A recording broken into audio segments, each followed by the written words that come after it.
তোলার সময় হয়েছে। এবারও তো ফসলগুলি আমাদের খুব ভালোই হয়েছে। বন্ধু, এবার আমি তোমাকে উপরের পাশে দিলাম। একটি চালাক শেয়ালের গল্প। একটি বনের পাশে ছোট্ট একটি ঝোপে বাস করত একটি শেয়াল। সে যেখানে থাকত সেখান থেকে কিছুটা দূরে ছিল একটি মাঠ, আর মাঠের পাশ দিয়ে বয়ে যেত ছোট্ট একটি নদী। শেয়াল বিকেল হলেই সেই মাঠে ঘোরাফেরা করত, আর বিকেলের সুন্দর আবহাওয়া উপভোগ করত, আর নদী থেকে জল পান করত। কিন্তু সেই নদীর পাশেই থাকতো একটি কুমির। কুমিরটি সেখানেই থাকতো আর কোথাও যেত না। কুমিরটিও বিকেল হলে সেই নদী থেকে মাঠের এক কিনারে উঠে কি বিকেলের আবহাওয়া উপভোগ করত। কিন্তু শেয়াল প্রতিদিন কুমিরটিকে দেখে একটু ভয়ে তার কাছে আসে না, দূর থেকে জল পান করে আর মাঠে ঘুরে বেড়ায়। আর কুমিরটিও শেয়ালকে প্রতিদিন দেখত। তাদের এই যাওয়া আসা দেখতে দেখতে তাদের মধ্যে একটি বন্ধুত্বের অনুভূতি হলো। হঠাৎ একদিন শেয়াল বিকেলে বের হলো। সে চিন্তা করলো আজ সে কুমিরের সাথে কথা বলবে। সে মাঠে বেরিয়ে কুমিরকে দেখে তার কাছে এগিয়ে গেল। একটু ভয় ভয় করছে, তবুও তার কাছে এগিয়ে গেল। কুমিরটিও তাকে দেখে কিছু বলল না।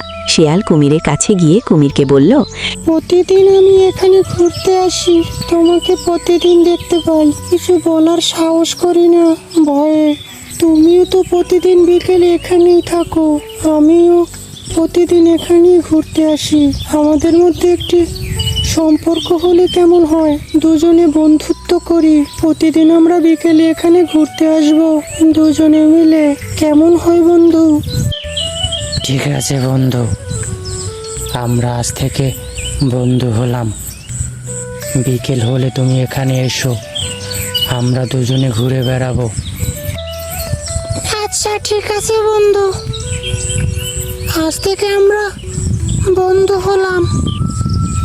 প্রতিদিন বিকেল হলে আমি এখানে ঘুরতে আসব, আর তুমিও এসো কিন্তু বন্ধু, আমরা দুজনে মিলে এই মাঠে ঘুরে বেড়াবো। সন্ধ্যা হয়ে এলো। শেয়াল জঙ্গলে ফিরে গেল। জঙ্গলে রাতে সে এক জায়গায় বসে শেয়াল ডাকাডাকি শুরু করলে। তাদের দলের আরও অনেক শেয়াল, তারা একসাথে সেখানে বসে ডাকাডাকি করে, আনন্দ উল্লাস করে। সকাল হতেই শেয়াল জঙ্গলে শিকারের উদ্দেশ্যে বেরোলো। সারাদিন ঘুরল, কিন্তু কিছু পেল না খাবার জন্য। তখন সে তার বাসায় ফিরে গেল আর বলতে লাগলো, অনেক ঘোরাঘুরি করলাম, বনে আর কোনো খাবার মিলে না, কি খেয়ে যে বেঁচে থাকবো, কি করা যায় ভাবতেই পারছি না। একটা কাজ করলে কেমন হয়?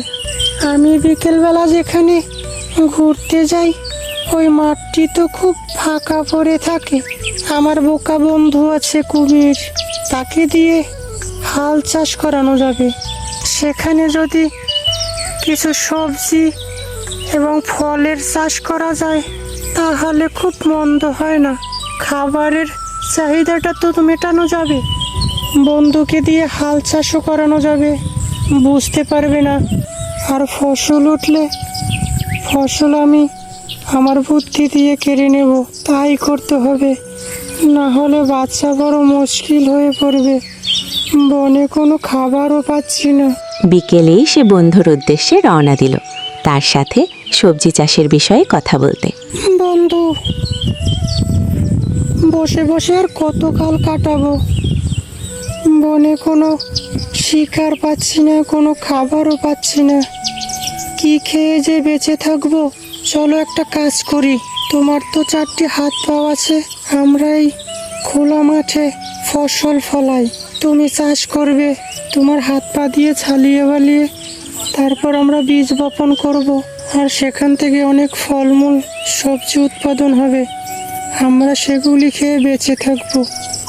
আর কতকাল বসে বসে কাটাবো? সেটা মন্দ হয় না বন্ধু, আমিও চিন্তা করছি, আমরা চাষবাস করে অনেক ফসল উৎপাদন করতে পারবো। তাহলে বন্ধু তাই করো, আমরা শুরু করে দেই চাষ করা। আগে বন্ধু কি সবজি চাষ করবে? তাহলে বন্ধু আজকে যাও, কাল সকালে তুমি এখানে উপস্থিত থেকো, আমরা চাষের জন্য প্রস্তুত করব জমি। আগে আমরা ভুট্টার চাষ করব, দেখি কেমন হয়। সন্ধ্যা হয়ে গেল আর সেখান থেকে দুজনেই যার যার বাসায় ফিরে গেল। পরের দিন সকাল হতেই শিয়াল মাঠে চলে গেল। সেখানে কুমিরও উপস্থিত ছিল। বন্ধু, তুমি চাষ শুরু করে দাও। তোমার হাত পা দিয়ে তুমি চালিয়ে যেতে থাকো, আর আমি বীজ বপন করতে থাকি। দুজনে জমি চাষ শুরু করে দিল। কুমির আগে আগে তার 4 হাত পা দিয়ে ছালিয়ে জমি চাষ করছে, আর শেয়াল পিছন থেকে বীজ বপন করে যাচ্ছে। এভাবে কিছুক্ষণ চাষ করার পরে জমিতে বীজ বপন করা শেষ হলো। কয়েকদিন যেতে না যেতে বীজ থেকে অঙ্কুর বেরোলো, আর আস্তে আস্তে ভুট্টা গাছ বড় হতে লাগলো। একদিন তারা দুজনে জমির পাশে গেল। ভুট্টার গাছ দেখে তারা আনন্দিত হলো, আর দুজনে ভুট্টো গাছ দেখে বলতে লাগলো, বন্ধু, আমরা তো বাম্পার ফলন উৎপাদন করেছি। দেখেছো গাছগুলি কত সুন্দর হয়েছে, আর অল্প কিছুদিনের মধ্যেই আমাদের ফসল কাটা যাবে। এইভাবে কয়েকদিন কেটে গেল। প্রতিদিন তারা দুজনে তাদের ভুট্টা ক্ষেতের পাশে যেত, আর ভুট্টা গাছ দেখে আনন্দিত হতো। দেখতে দেখতে ভুট্টো বড় হয়ে গেল। একদিন সকালবেলা দুজনে ভুট্টা ক্ষেতের পাশে গেল। চালাক শিয়াল বুদ্ধি করে কুমিরকে জিজ্ঞেস করলো, এখন আমার বুদ্ধি খাটাতে হবে। বুদ্ধি না খাটালে ভুট্টোর অর্ধেকটাও ভাগ করে নিয়ে নেবে। বুদ্ধি খাটিয়ে ওকে বোকা বানাতে হবে। বন্ধু, তুমি ভুট্টোর উপরের পাশ নিবে না নিচের পাশ নিবে? বন্ধু, উপরের পাশ তো চিকন চিকন, তোমার মুখ চিকন আছে, ওগুলো তুমি খেতে পারবে। নিচের গুলি তো একটু মোটা মোটা আছে, আমাকে নিচের পাশে দাও। বোকা কুমির, নিচের দিকে একটু মোটা মোটা দেখলো আর নিচের পাশ নিল। বুঝতে পারো না যে ফল কিন্তু উপরে আছে? বলদা কুমির, এখন আমি ভুট্টোগুলো নিয়ে যেতে পারলেই বাঁচি। আর ভুট্টা তোলা শেষ হলো। কুমির শিয়ালের চালাকি বুঝতে পারল না। সে ভুট্টা গাছের নিচের দিক নিল। সেখানে তো কোনো ফসল ছিল না। শিয়াল উপরের ভুট্টাগুলি সব নিয়ে চলে গেল। আর কুমির এদিকে ভুট্টা গাছের গোড়া দিয়ে কি করবে? রেগে মেগে তো আগুন। শিয়াল সব ভুট্টাগুলি বাসায় নিয়ে এসে সে ভুট্টা খাচ্ছে আর মনে সুখে গান গাচ্ছে। কিছুদিন এভাবেই তার কাটল। ভুট্টো প্রায় শেষ হতে চলছে। শিয়াল তখন বন্ধুর কাছে আবার ফিরে গেল, আর তাকে গিয়ে বলল, বন্ধু, কেমন আছো? অনেকদিন দেখা হয়নি, মন খারাপ নাকি? মন তো খারাপ হবে, আমরা সবজি চাষ করলাম, তুমি ফলগুলো নিয়ে চলে গেলে, আর আমাকে শুধু গাছগুলি দিয়ে গেলে। গাছগুলি কি আর খাওয়া যায় বলো? কেন? আমি তো তোমাকে জিজ্ঞেস করলাম, বন্ধু, তুমি উপরের পাশ নেবে না নিচের পাশ নেবে? তুমি তো বললে আমি নিচের পাশ নেব। নিচের পাশ তোমাকে তোমার কথা মতোই তো দেওয়া হলো। তুমি তো জানো এ গাছের ফল কোন জায়গায় হয়, তুমি তো বলতে পারতে, আমরা দুজনে ভাগ করে নিতাম। তুমি আমাকে গাছগুলি দিয়ে গেলে, আর ফলগুলি তুমি নিয়ে গেলে। মন খারাপ হবে না তা কি করবে? যাক, যা হওয়ার তো হয়ে গেছে। এবার তোমাকে উপরের পাশে দিব। আমরা আবার একটা সবজির চাষ করি, ওগুলি তো আর শেষ হয়ে গেছে খাওয়া, আবারও তো খেতে হবে। উৎপাদন না করলে খাবো কিভাবে? তোমার কথাই থাকলো, এবার আমি তোমাকে উপরের পাশে দেব, তোমাকে আর ঠকাবো না। এবার তারা দুজনে আলুর চাষ করলো। দুজনে চাষ করে মাঠে আলু রোপণ করলো। দেখতে দেখতে আলু গাছ বড় হয়ে গেল, তাতে আলু ধরলো। তারপর দুজনে একদিন ক্ষেতের পাশে গেল, আর দেখলো যে আলু তোলার সময় হয়েছে। এবারও তো ফসলগুলি আমাদের খুব ভালোই হয়েছে। বন্ধু, এবার আমি তোমাকে উপরের পাশে দিলাম, যাও তুমি উপরের সবজিগুলি কেটে নিয়ে যাও। বোকা বন্ধু একটা পেয়েছি, উপরের পাশ নেবে, দিলাম উপরের পাশ। সে ও তো আর জানে না যে আলু গাছের আলু নিচেই থাকে, গাছে হয় না। বোকা কুমির। শিয়াল কুমিরকে উপরের পাশ দিয়ে দিল। আগেরবার শিয়াল উপরের পাশ নিয়েছে বলে কুমির রাগ করেছে, এবার তাকে উপরের পাশ দিয়ে দিল। বোকা কুমির তো আর জানে না যে আলু গাছের নিচে মাটিতে থাকে, গাছের উপরে নয়। সে গাছগুলো সব কেটে নিয়ে গেল, আর চালাক শিয়াল সে মাটি খুঁড়ে আলু বের করে নিয়ে চলে গেল। কুমির কিছুক্ষণ পরে আলু গাছ খেতে গেল, মুখে নিতেই থুতু দিয়ে ফেলে দিল, আর প্রচণ্ড রেগে গেল, আর বলতে লাগলো, বন্ধু এইবারও আমাকে ঠকিয়ে গেল। শেয়াল কুমিরকে বোকা বানিয়ে সব মিষ্টি আলু নিয়ে চলে এলো আর বসে বসে আলু খাচ্ছে আর ঘুমাচ্ছে। এভাবে কয়েকদিন কেটে গেল। শেয়াল একদিন চিন্তা করলো, বন্ধুকে দুইবার ঠকিয়ে আসলাম, গিয়ে দেখি ভুলিয়ে ভালিয়ে আবার কিছু চাষ করানো যায় নাকি। বিকেল হতেই শেয়াল বন্ধুর কাছে দেখা করতে গেল। গিয়ে বন্ধুকে জিজ্ঞেস করলো, বন্ধু কেমন আছো? ভালো কি করে থাকি বন্ধু, তুমি বারবার আমাকে ঠকিয়ে সব কিছু নিয়ে চলে যাও, কি করে ভালো থাকি বন্ধু? কেন বন্ধু, আমি তো প্রতিবারই তোমার কথাই রাখি।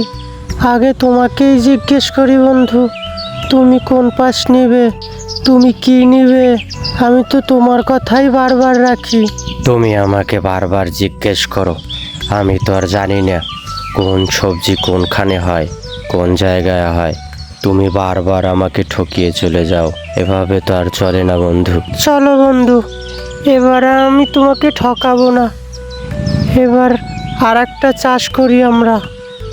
এবার তুমি যা চাইবে আমি তোমাকে তাই দিব। চলো আবার একটা চাষ করি। না বন্ধু, বারবার আমি ঠকে যাই, বারবার ঠকা ভালো লাগে না, আর চাষবাস করব না, ভালো লাগছে না। চলো বন্ধু, এবার তুমি যা চাইবে তোমাকে তাই দিব। চলো আর একটা চাষ করি আমরা। চাষ আমি করতে পারি, তবে আমি নেয়ার আগে ভালো করে দেখে তারপর আমি যেই পাশের অংশ নিব সেটা আমি নিজেই নিশ্চিত করব। আচ্ছা ঠিক আছে বন্ধু, তাই হবে। চলো আমরা আর একটা চাষ শুরু করি। কুমির শেয়ালের কথায় কিছুতেই রাজি হচ্ছিল না। শেয়াল কোনো রকমই কুমিরকে রাজি করালো। আবারও তারা চাষবাস শুরু করলো। এবার তারা আখের চাষ করলো। কয়েকদিন যেতে না যেতে আখ বড় হয়ে গেল। আখ তোলার সময় হয়ে গেল। বন্ধু, ফসল তো তোলার সময় হয়ে গেছে। এখন তুমি দেখে শুনে বলো, তুমি কোন অংশ নিবে, তোমাকে সেই অংশই দেয়া হবে। বন্ধু আমাকে বারবার ঠকিয়ে যায়, এইবারও সে বলবে আমাকে নিচের পাশ নিতে। আগের বার আমি উপরের পাশ নিয়ে ঠকে গেছি, সেই জন্য এবার নিচের পাশ নিতে বলবে।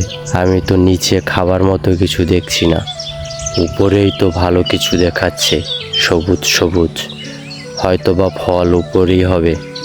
এবার আমি উপরের পাশই নেব। বন্ধু আমাকে উপরের পাশই দাও।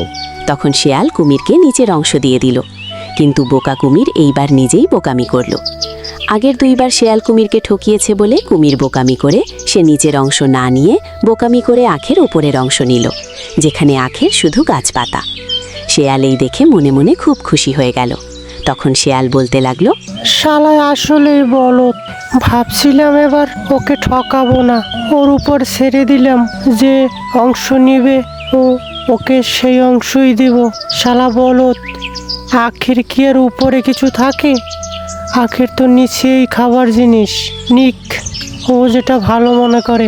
তখন কুমির আখের ওপরের অংশ কেটে নিয়ে এক জায়গায় জড়ো করলো, আর বাকি অংশে যেখানে শুধু আখ সেই অংশ শেয়াল কেটে এক জায়গায় জড়ো করলো, আর আখ নিয়ে শেয়াল চলে গেল। আর কুমির আখের গাছপাতা খাচ্ছে আর ফেলে দিচ্ছে। রেগে মেগে বলতে লাগলো, এবার আমি নিজেই ঠকে গেলাম। সেই জন্যই বলি, অতি চালাক কারোর সাথে বন্ধুত্ব করতে নেই। সে আমাকে বারবার ঠকিয়ে গেল, আর আমি তার সাথে বন্ধুত্ব রাখবো না, আর এখানে আমি থাকবো না, চলে যাব দূরে কোথাও। বোকা কুমির, আমার বলদা বন্ধু শুধু বারবার ঠকেই যাচ্ছে।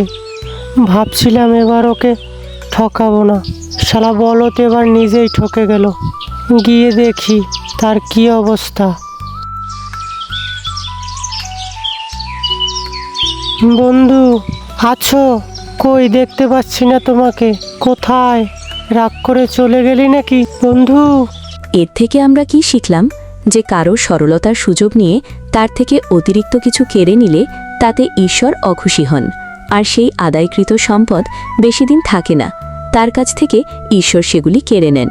তাই কাউকে ঠকিয়ে কিছু উপার্জন করা যাবে না, তাতে তোমার অমঙ্গল হবে। হেই বন্ধুরা, আমাদের আজকের গল্পটা কেমন লাগলো?